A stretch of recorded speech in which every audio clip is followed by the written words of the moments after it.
Middle ഈസ്റ്റിൽ കനത്ത സംഘർഷം തുടരുന്നതിന്റെ ഇടയിലും ലോകത്തെ ഞെട്ടിക്കുന്ന മറ്റൊരു രഹസ്യം കൂടി പുറത്തു വന്നിരിക്കുകയാണ്. അമേരിക്കയും ഇറാനും തമ്മിൽ നടത്തിയ സമാധാന ചർച്ചകൾക്കിടെ ഇറാന്റെ പ്രധാന ചർച്ചാ പ്രതിനിധികളെ വധിക്കാൻ ഇസ്രയേൽ പദ്ധതി ഇട്ടിരുന്നതായി അമേരിക്കൻ ഉദ്യോഗസ്ഥർ വിശ്വസിച്ചിരുന്നു എന്ന വിവരമാണ് ഇപ്പോൾ പുറത്തുവരുന്നത്. പ്രമുഖ അന്താരാഷ്ട്ര മാധ്യമമായ ന്യൂയോർക്ക് ടൈംസ് ആണ് ഈ വാർത്ത പുറത്തുവിട്ടത്. ഇത് സംബന്ധിച്ച് ഇറാന് മുന്നറിയിപ്പ് നൽകാൻ പ്രാദേശിക രാജ്യങ്ങളുടെ സഹായം അമേരിക്ക നേടിയതായും ന്യൂയോർക്ക് ടൈംസ് റിപ്പോർട്ട് ചെയ്തു. ഇക്കൊല്ലം ഏപ്രിലിൽ നടന്ന ചർച്ചയ്ക്കിടെയാണ് ഇത്തരമൊരു സാധ്യതയെ അമേരിക്കൻ ഉദ്യോഗസ്ഥർ ഭയന്നിരുന്നത്. ഇറാന്റെ വിദേശകാര്യമന്ത്രി Abbas Araghchi, parliament speaker Mohammad Bagher Ghalibaf എന്നിവരെ കേന്ദ്രീകരിച്ചായിരുന്നു അമേരിക്കയുടെ ആശങ്കകൾ. ഇവർ രണ്ടുപേരുമായിരുന്നു അയൽ രാജ്യങ്ങളുമായും അമേരിക്കയുമായുള്ള വെടിനിർത്തൽ കരാറുമായി ബന്ധപ്പെട്ട ചർച്ചകൾക്ക് നേതൃത്വം നൽകിയിരുന്നത്. ഇപ്പോഴത്തെയും മുൻപത്തെയും അമേരിക്കൻ ഉന്നത ഉദ്യോഗസ്ഥരെ ഉദ്ധരിച്ചുകൊണ്ടുള്ളതാണ് ഈ റിപ്പോർട്ട്. സമാധാന ചർച്ചകൾക്കിടെ ഈ രണ്ട് നേതാക്കൾക്ക് നേരെ വധശ്രമം ഉണ്ടായാൽ അത് ചർച്ചകളെ ആകെ തകിടം മറിക്കുമെന്നും മാത്രമല്ല സംഘർഷം വീണ്ടും രൂക്ഷം ആകുമെന്നും അമേരിക്കൻ ഉദ്യോഗസ്ഥർ ഭയന്നിരുന്നു. അങ്ങനെയാണ് ഇസ്രയേൽ ഈ നേതാക്കളെ ലക്ഷ്യം വെക്കാൻ സാധ്യതയുണ്ടെന്ന് ഇറാന് മുന്നറിയിപ്പ് നൽകാൻ അയൽ രാജ്യങ്ങളോട് അഭ്യർത്ഥിച്ചത്. സംഘർഷവേളയിൽ എപ്പോൾ വേണമെങ്കിലും ആക്രമിക്കപ്പെട്ടേക്കാവുന്ന ലക്ഷ്യങ്ങളായാണ്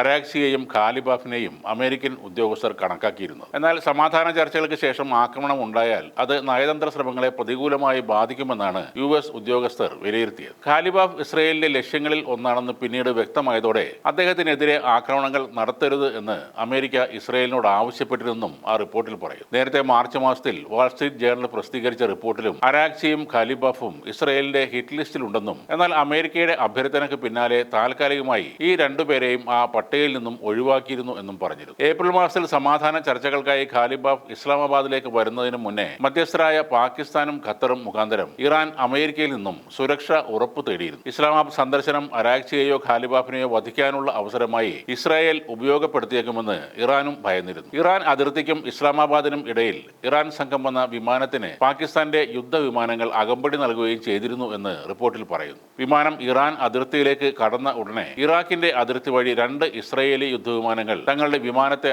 ആക്രമിക്കാൻ വരുന്നുണ്ടെന്ന രഹസ്യ വിവരം ഇറാന്റെ സുരക്ഷാ ഏജൻസികൾക്ക് ലഭിച്ചു. ഉടൻ തന്നെ പൈലറ്റ് വിമാനം വടക്ക് കിഴക്കൻ ഇറാനിലെ മഷാദിലേക്ക് അടിയന്തരമായി തിരിച്ചുവിട്ടു. അവിടെ വിമാനം ഇറക്കിയ ഖാലിബാഫും സംഘവും പിന്നീട് 8 മണിക്കൂർ റോഡ് മാർഗം സഞ്ചരിച്ചാണ് ടെഹ്റാനിൽ എത്തിയത്. ഇറാന്റെ പരമോന്നത നേതാവ് അയത്തുള്ള അലി ഖമനയെ വധിച്ചുകൊണ്ട് ആരംഭിച്ച യുദ്ധത്തിൽ ഇറാന്റെ പ്രമുഖ നേതാക്കളെ എല്ലാവരെയും ഇല്ലാതാക്കുക എന്നതായിരുന്നു ഇസ്രയേലിന്റെ തന്ത്രം. എന്നാൽ ട്രംപ് ഭരണകൂടം ചർച്ചകളിലൂടെ യുദ്ധം അവസാനിപ്പിക്കാനായിരുന്നു താൽപര്യം കാണിച്ചത്. സഖ്യകക്ഷികളായ അമേരിക്കയും ഇസ്രയേലും തമ്മിൽ യുദ്ധ ലക്ഷ്യങ്ങളിൽ നിലനിൽക്കുന്ന ഈ വലിയ വ്യത്യാസമാണ് ഈ സംഭവത്തിലൂടെ വ്യക്തമാകുന്നത്. നേരത്തെ മധ്യസ്ഥ രാജ്യമായ പാകിസ്ഥാന്റെ സൈനിക മേധാവി അസീം മുനീറിനെയും പ്രധാനമന്ത്രി ഷെഹബാസ് ഷെരീഫിനെയും സ്വിറ്റ്സർലൻഡിൽ വെച്ച് വധിക്കാൻ മൊസാദ് പദ്ധതി ഇട്ടുവെന്ന് ബ്രസീലിയൻ അന്വേഷണാത്മക മാധ്യമ പ്രവർത്തകൻ പെപ്പെ എസ്കോബാറും വ്യക്തമാക്കിയിരുന്നു. ഇനിയും എന്തൊക്കെ സമാധാന ചർച്ചകൾ നടന്നാലും ഇറാനിൽ ശാശ്വതമായ ഒരു സമാധാനം ഉണ്ടാകില്ല എന്ന കാര്യം ഉറപ്പാണ്. ആണവായുധങ്ങൾ ഇറാൻ ഉണ്ടാക്കിയാലും ഇല്ലെങ്കിലും ഇസ്രായേൽ ഇറാനിയൻ നേതാക്കളെ വേട്ടയാടുന്നത് തുടർന്നുകൊണ്ടേയിരിക്കും. ബെഞ്ചമിൻ നെതന്യാഹുവിന്റെ അവസാനം വരെ അതുതന്നെയായിരിക്കും ഇസ്രായേലിന്റെ നിലപാടും.